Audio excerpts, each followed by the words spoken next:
एक बार बुध एक वन से गुजर रहे होते हैं। बुध देखते हैं कि 3 व्यक्ति बुध की ओर दौड़े हुए आ रहे हैं। वो तीनों व्यक्ति बुध के पास पहुंचते हैं और बुध से पूछते हैं, मुनिवर, क्या आपने यहाँ से एक स्त्री को भागते हुए देखा है?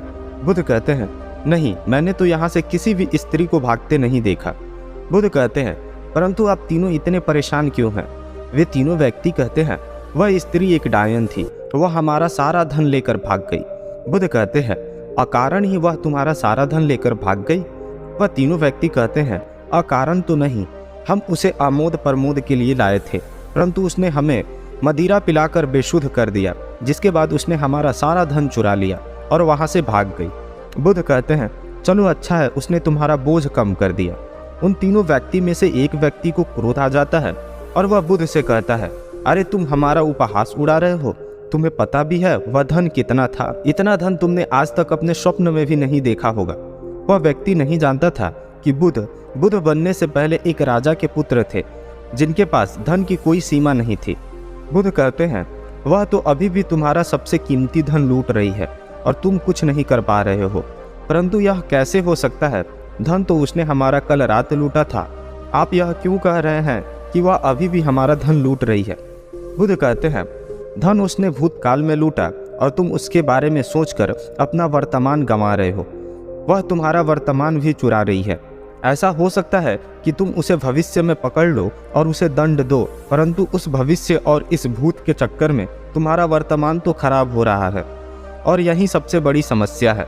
तुम भूतकाल का बोझ उठा उस भविष्य को बदलने का प्रयास कर रहे हो जो अनिश्चित है, और खो रहे हो अपना वर्तमान।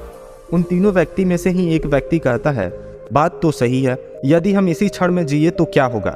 बुध कहते हैं, यदि तुम इसी क्षण में जी पाए तो तुम अपने आप को जान सकोगे और अपने दुखों का कारण भी जान सकोगे। उन तीनों व्यक्ति में से एक व्यक्ति कहता है, क्या आप अपने आप को जान पाए?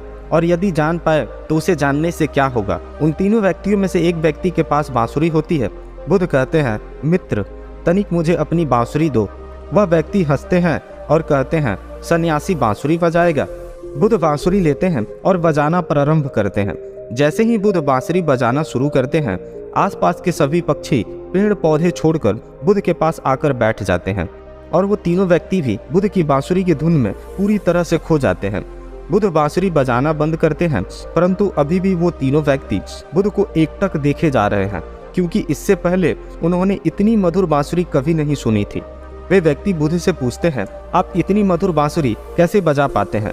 बुध कहते हैं, यदि तुम भी इतनी मधुर बांसुरी बजाना चाहते हो तो बांसुरी पर ध्यान न लगाकर अपने जीवन के ऊपर ध्यान लगाओ। अपने आप को जानने के ऊपर ध्यान दो। यदि तुम अपने आप को जान सके तो बांसुरी अपने आप ही मधुर बजेगी और सब लोग उसको सुनकर आनंदित होंगे। बुध उनकी बांसुरी उन्हें देकर वहां से चल देते हैं। उनमें से एक व्यक्ति दौड़कर बुध के पैर पकड़ लेता है और कहता है, मुनिवर, क्या आप मुझे बांसुरी बजाना सिखाएंगे? बुध कहते हैं, अवश्य, परंतु मैं तुम्हारा सारा अहंकार छीन लूंगा। और वह व्यक्ति बुध का शिष्य बन जाता है। उन तीनों व्यक्तियों की ही तरह आप भी अपना सबसे कीमती धन खो रहे हैं और हर क्षण गरीब हो रहे हैं। वह धन है आपका समय, वह धन है आपका वर्तमान, जो आप भूत और भविष्य के चक्कर में खो रहे हैं। तो दोस्तों, कहानी अच्छी लगी तो वीडियो को लाइक एंड शेयर करें और चैनल को सब्सक्राइब करें। Thank you, thanks for watching.